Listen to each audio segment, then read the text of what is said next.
If you haven't registered for Connect yet, you're nuts. Time is running out. Seats are running out. Click the Connect icon in your PioneerX Pharmacy software, register today, and transform your pharmacy this June at Catalyst Connect. We are on a mission to save and revitalize independent pharmacy. On the Catalyst Pharmacy podcast, you'll get actionable business advice. Hear stories from industry leaders.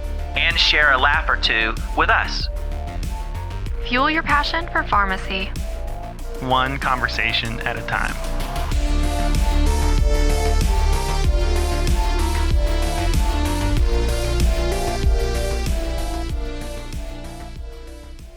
So, Mr. David Bailey, I have known you for several years. You've been in the pharmacy industry for quite a long time. You've always been a bright, shiny, happy face on the trade show floor. As long as I've been in the industry, but I mean, tell us about you. How did you get started in the industry? How long have you been in the pharmacy industry?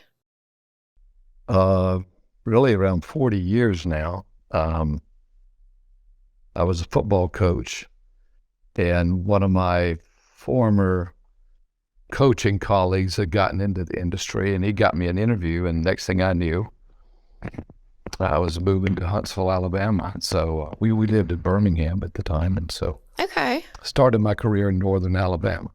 Okay. Now that was with the because when I met you, that you were working with the prenatals company. Yeah, that was my. I've only worked for 3 companies. Okay. But that was my last company. It was a women's health company, and we had built the prenatals as a distribution channel for the NDA products that we had coming. We had 3 NDA products approved within a span of 3 years. So we had launched the prenatals to kind of open up the wholesalers and the retailers to our products.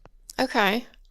And like, I remember, and so this is the other thing interesting I want to bring up is that I distinctly remember getting an email from you going, it's been a wonderful years, I'm retiring, and then 3 months later, I see you on a trade show floor. So what makes somebody decide I'm going to retire and send everybody a Dear John letter? That's a good question. I did retire from the product side, I guess you'd say. Okay. And now I'm on the service side. The thing that intrigued me was I didn't want to consult with another company that had products, because I'd been there and done that. I can't remember the products I launched, probably more than 40. But I was intrigued by the challenge of the technology, the product, the problem that was coming, and the company that was offering me this had a tremendous solution. Okay. That would help retail pharmacy, wholesalers, and manufacturers along the way. We make sure your DSCSA problems are solved. So we manage, we're a solution provider on the back end for retail pharmacy. We work with a lot of different pharmacy software companies. Our systems are compliant with many, many different softwares. Okay. And so we're a back-end solution provider for retail pharmacy to help them manage their day-to-day DSCSA reporting and compliance issues. Okay. And how many pharmacies do you work with a year? We've onboarded currently, since I've been with them, they've onboarded about 5,000 pharmacies. We've got about 10,000 more to go in the next couple of months. We do all the back-end services for Kroger, Giant Eagle, a lot of chains, as well as it's a perfect tool for independents, because the independent is focused on their business and taking care of their customers and their patients. And we do all the back end for them, and it takes about 10 to 15 minutes a week of their staff time. And many times the pharmacy technician can do that. We have a portal that they go into, and then they look at the errors we've corrected for them on the back end. If there is a suspect product, we alert the pharmacy staff to quarantine that product, and then we try to resolve what the issues were that kicked it out or made it look suspect. Okay, interesting. like, what kind of flags how do you get these notifications that the product is suspect and needs to be set aside? We have all the data feeds for the pharmacies that we provide services for. Okay. So we provide the data feeds on a daily basis. We have an operations team of about 32 individuals that onboard pharmacies that do these, the management of this on a day-to-day basis. Interesting. So we go into pharmacy from football, and you kind of like drop that little Easter egg there. There was a lot of former football. How do you go from football to pharmacy? Side note. I hate to chase a rabbit. A lot of former football players, especially in Alabama, had been pharmaceutical reps, and there was a very outstanding, much better than I was, guy named Zeke Smith. Zeke Smith was an Outland Trophy winner on the '57 Auburn national championship team. Zeke was a defensive lineman, and that's the guy I followed. Mm-hmm. So it was like, at that time, we had a lot of Trimenic and a lot of cough and cold type products, and we had these things called fire sales. You either sell it or you're fired, you know. And when Zeke left the territory, he stuffed, I don't know how many thousands of bottles of Trimenic in pharmacies. I mean, all I did was write returns for the first 6 months I was a rep. It was like, if I could get my hands on Zeke, I would choke him, but I know he'd beat me up because he was much bigger than I am. But and I got to work with a guy named Dennis Holman. Dennis Holman played at Alabama and played for the Dallas Cowboys. I mean, I got to work with some neat guys. I really did. It was just a lot of old coaches that were competitive, that got along well with doctors. And of course, the reason an Auburn student was like a hero in Alabama, because 90% of the pharmacists in Alabama had graduated from Auburn. So that was I was an uphill battle, you know, but so you coached at Auburn, or? I was recruited by Alabama and Ole Miss, but I played at Jacksonville State. Played for a guy named Charlie Pell years ago, but that was a long time ago. Had a knee injury, got redshirted. I'd already set out a year gaining weight. Didn't want to be 26 when I graduated, so I went to Coach Pell and just said, "Hey, I'm transferring to at that time it's a teachers college called University of Montevallo, and Montevallo is right about an hour below Birmingham." Okay. And so I got my degree and coached football for 8 years after that. At Ole Miss. Yeah, I almost signed with Ole Miss. I mean, I came real close to signing with Ole Miss, but Bob Lomanek is a huge Ole Miss fan. At that day and time, there was no scholarship limits. Mm-hmm. So if you were recruited and you signed, you had to beat out about 8 people to play. So I could see the handwriting on the wall, and I didn't want to just wait till somebody went down or beat out 7 or 8 people. So I had a much better opportunity to play at Jacksonville State, and so that's what I did till I blew out my knee real bad, my right knee. But it was fun. It was fun coaching. The competitive spirit transitioned to pharmaceutical sales easily. And the school I'd gone to at the University of Montevallo, if you were a PE major, you were in biology and kinesiology with all the pre-med students. So I was when I went through training at Sandoz, or now in Novartis, it was like a big review to me, because I'd already had this stuff in college, you know. Mm-hmm. Interesting.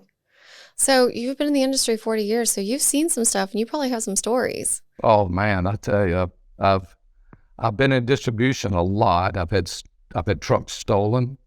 I've had trucks stolen out of customs. Oh my goodness. You name it. I've worked mental institutions. I've been mooned. I've been proposed to. I've had some. Wait. Let's go back. You were mooned? I worked Bryce Hospital in Tuscaloosa, and Bryce has always been there for 150 years. It's a mental institution in Tuscaloosa. And as I was walking up the steps, this over in the bushes, this gal, you know, and they're chronic schizophrenics. And so noticed a big moon, shining me right in the eyes. And I was like, good grief. But it was a neat experience selling antipsychotics. And I'm assuming the proposal is not your wife now. No. And how long have you guys been married? Almost 47 years. July the 10th will be 47 years. And the reason it's July the 10th is because, I was coaching at the time, and that's about the only week I had open. So when I proposed to her, I said, hey, can you marry me July the 10th? Because that's the only week I've got off, So what's the secret? Y'all, almost 50 years. What's the secret? We don't take ourselves too seriously. Our faith plays a real important role in our marriage. As far as realizing who's responsible for what. I try not to be too selfish, even though that's gotten me in a lot of trouble.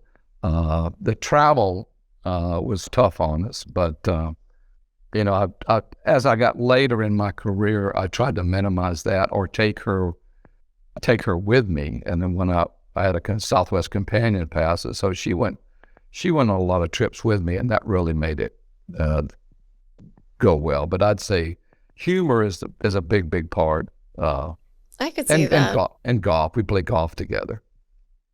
So what are some interesting things that, as far as change in the industry, that you've seen that really stuck out to you, that you're like, wow, I've been able to witness this? Because I know that I have not been in the industry as long as you have. I've 15 years with Pioneer, and I mean, just how much it's changed and all of the new partnerships that have just kind of come out of the woodwork so far as these new products and new services that weren't even a thing 20 years ago. I remember when I was first hired, my boss told me, well, you'll never have to pay for a prescription again. I said, what do you mean? And he said, well, you just swap out samples for any script and you get the script free. And it's like, nowadays you can get in jail for that. It's like, so I started in the Wild West in the early 80s when that was the norm. I'd say access has been the hardest thing for manufacturers, for their reps to have access to healthcare providers, even access to pharmacists. In the old days, I would go behind the counter. I didn't drink coffee at the time, but that's about the only way to get time with the pharmacist that back then is just stand behind the counter, have a cup of coffee with them, and flip. They would let you flip through the hard copy prescriptions.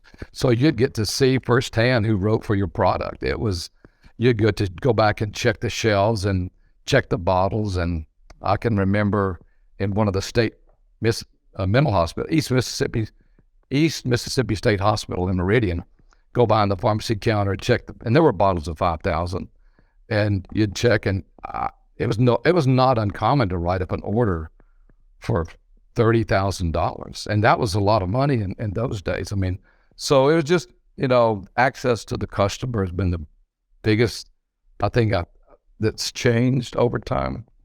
The role of a rep is just there's a lot of reps that are good. Don't take me wrong, but a lot of them you just feel like they're UPS drivers. Pharmacy, the role of pharmacy has really, thank goodness it's increased. I hate it was COVID that did it, but pharmacy provides a tremendous community. The smaller the community, the bigger impact that retail pharmacist has. Because absolutely, by default, they're the primary care provider, or the triage. And so I just think that retail pharmacy finally is getting the recognition for the services they provide, and I'm glad that they're doing a lot more immunizations. And I was about to say, immunizations used to not be a thing. You used to only be able to get it from your doctor. Oh, yeah, absolutely. But immunizations and just the services, the medication management has really been a good thing that retail pharmacy. Cognitive services, I know we've been bantering that since, over 90, but the retail pharmacist should be remunerated, paid for the services. I know in some states you've got pharmacists that can prescribe contraceptives. But the issue has been in like some of the Northwestern states, well, who's going to reimburse them for it? Is it a flat fee? Is it a cash only, that time? But I think in Oregon that they're kind of doing some good things, is requiring third parties to reimburse the pharmacy for the services they provide on diagnoses and contraceptive care. And also the ability to bring in like telehealth in the last few years. So telemedicine, yes, is a great augmentation. I saw some data. I think Doug Long. Doug's a good friend of mine. Gosh, I played a lot of golf with Doug. I owe him an Arnold Palmer golf shirt because he's a big Arnold Palmer fan. And my wife and I volunteered at the Arnold Palmer tournament a few weeks ago. And so, but that's aside. But Doug said that he has some data on the telemedicine. It did grow during the pandemic, but it's kind of leveled out and peaked. I don't know, 15% or something like that. I can't remember the total number of visits or care, but it has been a big help for physicians, I know, for either diagnosis of some diseases or symptoms, and then follow-up visits. It's been a good thing for follow-up. So you said 3 companies. So the prenatals and now Advasur. What was the third company? The first company was it was Dorsey Laboratories when I first started, which was part of Sandoz. Sandoz was a Swiss company that was branded in Basel, Switzerland.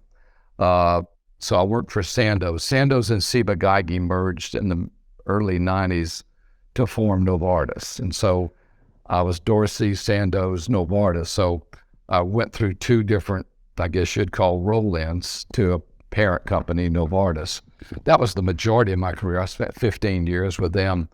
Teva was 2 different acquisitions too, because I left Novartis, went with a small regional cough cold company that had Desi products. This was before guaifenesin was Mucinex.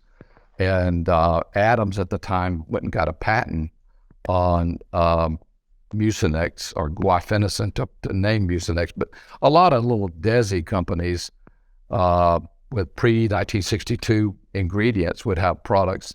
And so it was a company called Wakefield in Atlanta, Georgia. And I worked out a co-marketing agreement with them, with Claritin. And so we grew from 10 million to 40 million. Sold to Ivex. We went from 4 million to 10 million. Sold out to Ivex in Miami for 40 million. I got rolled into Ivex at the time and really started the Ivex, what is now Teva Respiratory, or it is acquired QVAR from 3M. We launched a product called albuterol, HFA. Had to go to Ireland a lot for that plant over there to increase production. But back in the 2000, 2005, the FDA had implemented what was called the Montreal Protocol, and products that depleted the ozone with the CFC, the chloroform, used to inhalers had a real cold spray that you could feel it real on the back of the throat, but HFA and so they would do the chambers with it, so that way HFA is a softer, warmer puff, and so all these rescue inhalers, Proventil, ProAir, Ventolin, all these had to be converted to HFA gas for the propellant, because HFA doesn't deplete the ozone. So we, this is another true story. One night at dinner, on the back of a napkin, you hear this a lot, but this is the honest to goodness truth. A guy named Jesus Leo was the president of our division at the time, and we wrote 2 criteria on the back of that napkin. Whoever makes the most can win, and whoever engages retail pharmacy will win. Okay. That was the 2 criteria. And so I went to Ireland a lot to drive our plant from 3 million units a year to 30 million units a year. And that was a lot of fun. But the Irish people are fun to work with. They're great people. They really are. And hardworking. But we contracted with every retail pharmacy that would talk to us.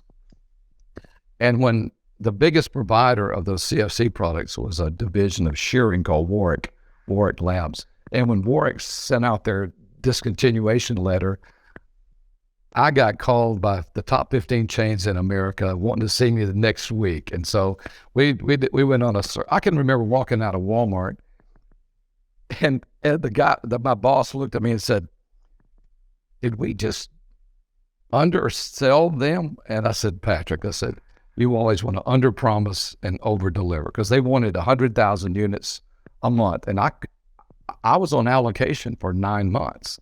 I said, we can't give them that many. And so we finally agreed on 50,000 a month. But that product went from almost in 2 years from zero to $1 billion product. And then that's when I took a package at Teva and thought I was retiring for the first time. But the thing that made it great was my old Wakefield options that converted to IVACs and now converted to Teva stock was at $58 a share. Please tell me the napkin is framed in someone's office somewhere. No, it's not. I wish I had foresight to see that, but I've been encouraged by many people that you need to write that story for Harvard Business Review. And I said, I mean, it was a generic market that flipped to brand. And so we launched ProAir. We originally launched ProAir without a brand name because the FDA shot down 3 names we submitted. So we finally just launched it as albuterol sulfate HFA. And when they finally agreed about that product was on the market about 3 months, and they finally approved the name ProAir. But that is tremendous. You don't get that was a career opportunity, probably the most fun I did. Now, while at Novartis, I was a hospital rep, and I was selling transplant drugs, and the transplantation market was a lot of fun. But that respiratory market and that albuterol market was probably the most fun because I got to see firsthand and negotiate contracts with Walgreens and CVS. And all the independent co-ops out there. I mean, everybody. We got to work with everybody. That happened in 2000, between 2005 and 2009. I can remember because I reported to Dr. Frost, Dr. Philip Frost, who's a billionaire and owned IVACs. He had a company called Key. He sold to Shearing, and then he had a company called IVACs. He sold to Teva. He became chairman of the board at Teva, but in the 2005 budget, he had put the launch of albuterol in our budget. So we had to stock it in that fourth quarter. It was in our budget, so that's why we launched it. We don't have a brand name, and so we just launched it. Red, white, and blue carton is albuterol sulfate HFA, and everybody thought it was a generic, but it was really a brand, a 505(b)(2). That brand. Okay, so Ireland, I need to hear more about because it's on my bucket list to go. Oh, beautiful place. Go in May or June. And Southeast Ireland gets a lot less rain, and you fly into Dublin, and Waterford's about 2.5 hours southeast on the southeast coast. And we had a plant in Waterford, Ireland. That plant's still there. That's the plant that still makes a ProAir today for Teva. Beautiful, old place. I mean, castle's built in like the 11th century. So it's old as, but we want to go back and also do Scotland, do a few visits in Scotland as well. Okay, so we've attempted to retire twice. And I'm only part-time consultant. I've done a decent job of balancing my work time with my grandkids and travel with my wife and my golf game. But so after the heartfelt email that I and others in the industry got, why did you decide to come out of retirement less than 3 months after that email? It was really about 6 months. But I think the intriguing thing was to The guy that founded Advasur is a guy named Randy Hoggle, and Randy's a former Eli Lilly guy. He had worked at HDMA back in the day, and he was a contractor for the FDA. And he actually wrote the software, the program that the FDA used for their small pharmacy study on DSCSA compliance. Interesting. And so that intrigued me because he knew that retail pharmacy would need the most help with this. And seeing that and knowing retail pharmacy like I did, it's always good to go in with they're taxed right now. They're overwhelmed right now. And so to go in with a solution that does all this on the back end for them, and it only requires a few minutes of their time a week. It just felt like I was doing something good for retail pharmacy that really needed a pat on the back, Nice. So you're only part-time with Advasur. I'm only part-time now. I'm on call as a bit, but I do help out I try to introduce Randy to industry, and so I've helped him with a couple of key contracts that would open up business for us. And so I still get to see my old friends, and so it's the best of both worlds. So Jeff loves to talk AI in the future of pharmacy. So what kind of things do you see as the future of pharmacy? I hope the future of pharmacy is providing more clinical and diagnostic services. They can't make money filling scripts, but scripts are still going to be needed. I really believe the future of pharmacy is in diagnostic and clinical services that they get remunerated for the work and the training. As you often hear, I want to practice at the top of my education, or the top of my degree, and that's really what I hope retail pharmacy can provide is the compensation that they receive from diagnostic and clinical services. It does provide a tremendous supplement for what they're not getting. Let's say there's a shortage of primary care, or it's months to see a primary care, and so they can be a good stopgap. I really think that a pharmacy that has a tremendous relationship with physicians in their area they're just a vital part of the healthcare. It's about continuity of care. It really is. So with the connections that you have in the industry and everything you've seen, what would be your predictor for the next big thing that comes around for pharmacy?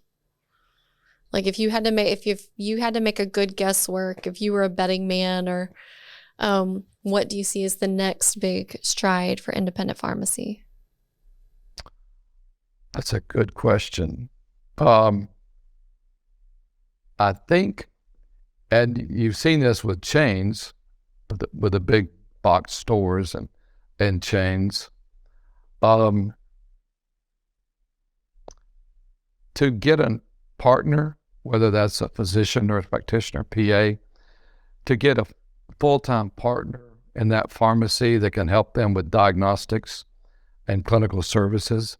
I know when I speak to pharmacy schools, and I've done that many times, I try to, you be a triage, and you go out and meet the providers, the physicians in your area, and become a team together. But if a pharmacy can afford to bring in a nurse practitioner or a PA, I think it's going to be a great extension to their practice. I really do. I think that in a small town or an underserved area of primary care, I just think that's what retail pharmacy has to do, because you see it with Village MD, with Walgreens, and Minute Clinic with CVS. I just think diagnostics and clinical services within the retail pharmacy, it's gonna, if I had to bet, it would spread into independent pharmacy as well. And the tools that can help them, I've seen a couple, the tools that can help them do that will be a great great part of putting this together. So I know you mentioned, and we had talked to the girls on on one of our episodes that was kind of getting this passed along, the ability to prescribe birth control in the pharmacy. Do you see that coming across to more states soon? Yes. When I was at TXMD, my last company, Therapeutics MD, which, by the way, is all the products have been sold off to Maine, an Australian company. But I think that at that time, it was 6 states that had the legislation in place where the pharmacist could prescribe a contraceptive, but 15 other states, it was pending. It was about to pass. And so I think ultimately 20, 30 states are going to have the ability for pharmacists to prescribe contraceptives and other things that could be, that is needed. And the key there is, again, once they have the privilege to prescribe, then they go for a period of a year or two with just a flat fee for the services, or does third parties start reimbursing for those services? And I think both things are happening. I think third parties getting pressure to reimburse for clinical services. I just think that it's going to be revenue for pharmacy. I know in Idaho, we had talked to Rite Aid about their 14 stores in Idaho, and we had some initial discussions with them on key trainings we had a year-long contraceptive at the time, so we had some programs in place that would help educate the retail pharmacists of what was available in vaginal ring contraceptives. Is it monthly? Do they need an annual? That type thing. So besides providing compliance services, what are some other ways that you think that pharmacies can improve their compliance?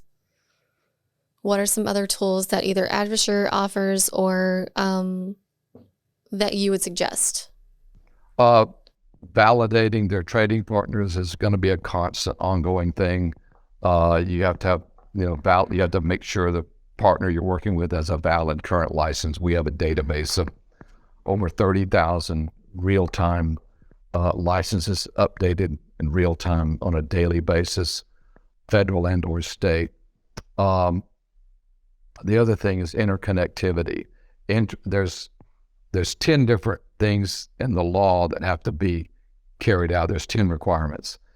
8, 9, and 10 go more toward describe interoperability between a chain and a wholesaler, or a chain and a direct manufacturer they're buying from. We can help with interoperability, and that interoperability is going to give them the ease of reporting. In other words, if the FDA or a state auditor wants to report, then it's seamless. It's just done through the connectivity that they have at the retail pharmacy terminal with whoever wants it. And a lot of these audits are going to be done virtual, or what we call tabletop. A lot of these extra inspectors that the FDA has hired, or state board of pharmacy has hired, a lot of these audits are not going to be in person. They're going to be virtual, and they're going to give them 48 hours for what they requested. And the big advantage we have is we've never had a client fail an inspection, and we can turn this sucker around. We can turn it around in just a matter of hours. The documents the FDA wants, they may go back, of course you have to hold it 6 years, but we already have a repository of serial numbers that goes back to even before. We have data back to 2015. So I can assume, we already kind of touched on this a little bit, but I'm kind of curious. So your wife, y'all have been together 47 years. How did y'all meet? Kids? Oh, and what does she do? She was dating a fraternity brother of mine. And so over time we became friends. My senior year, we had the other thing at this college that was preparing you to be a teacher, and I was preparing to be a coach. You had to take a dance class every single semester. And so she was in my dance class, and she wasn't my partner, but every once in a while you'd have to change partners. And so we'd have dance class together and go eat lunch together. And that's kind of when we migrated from friend to relationship. So you stole her from a fraternity met. brother is what I'm hearing. Oh, I stole a lot of people. No, I'm just kidding. She's a neat person. She's probably, as we say in coaching, outkick my coverage, meaning she's much better looking than I should be deserving, that type thing. But Cindy's a very giving person, very talented. She's a speech therapist, great dancer. And so we have a lot of fun at weddings, you know what I mean. So that's interesting.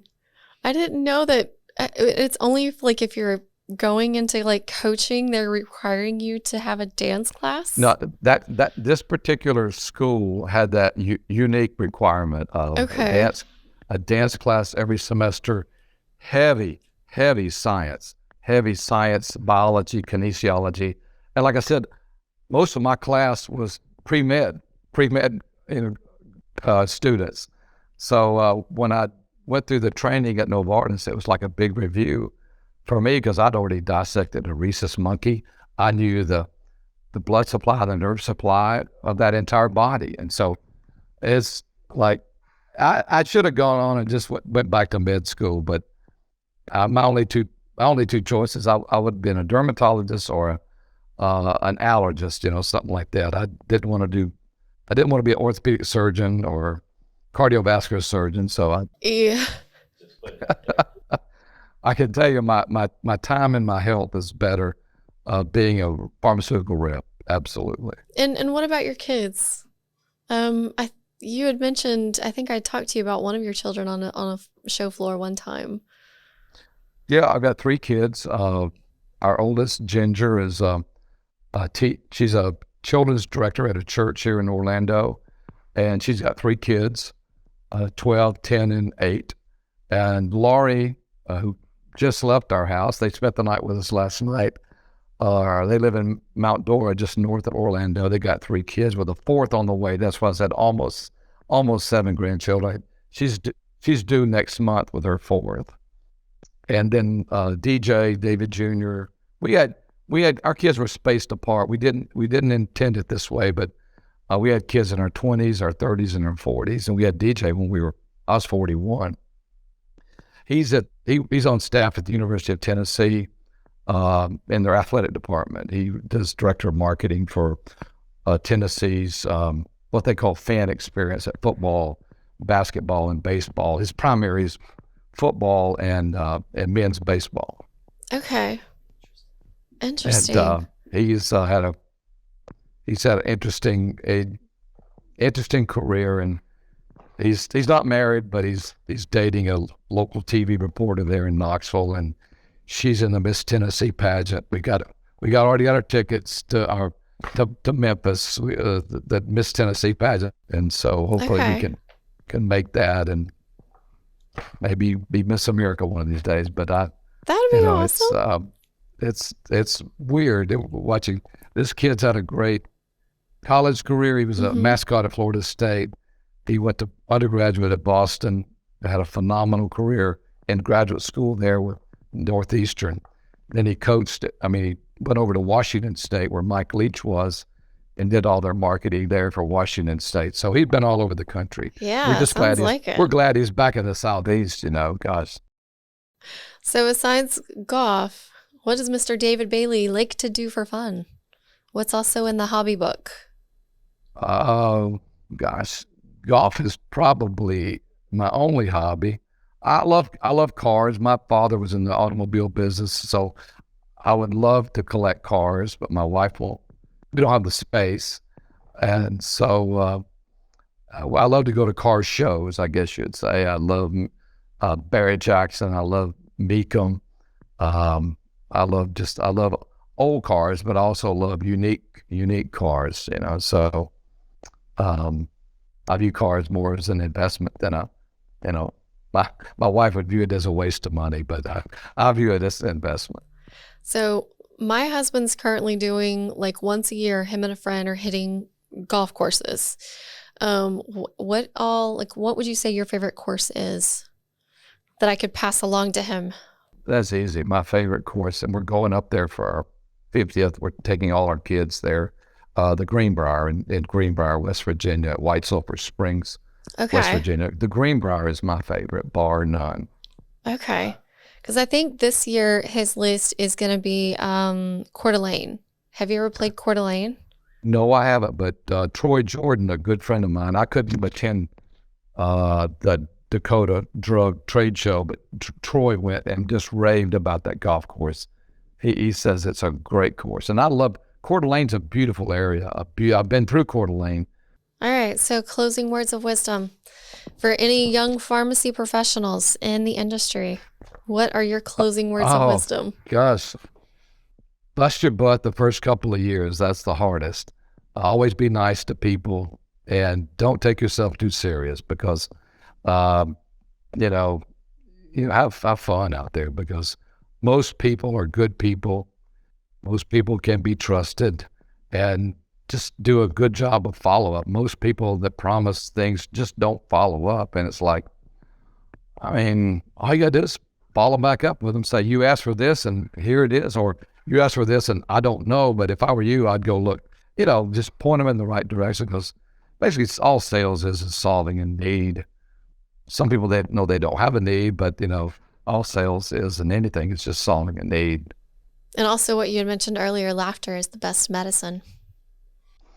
Laughter is the best medicine. Even guys that I play golf with, we were playing with two younger guys the other day, and they getting uptight. And I said, look, hey, we're having a good time, and if you want to play a game on the back nine, we'll play a game, but it's no money, okay? It's just pride. And so I think we beat them so bad, they finally, the seventh hole on the backside, they finally just gave up. But we were playing for the senior teams. And I try to take advantage of my age playing from the senior teams because that does help out a lot. Well, I'll definitely not be going on a golf course with you because I'm like a D- golfer.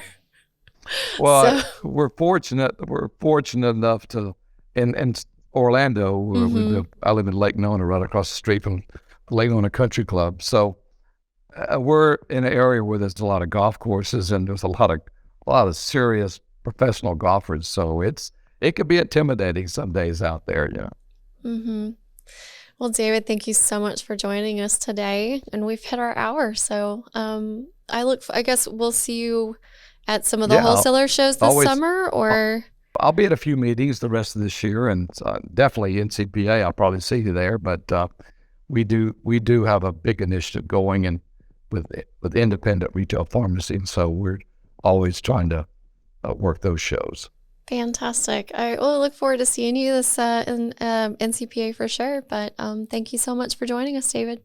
Okay. Thanks again for the time, and it's great talking with you. Thanks. Bye-bye. Thank you for watching the Catalyst Pharmacy Podcast. If you enjoyed today's episode, please like, subscribe, and follow us wherever you get your podcast. Give us a 5-star rating on Apple Podcasts to help us reach more pharmacy professionals like you.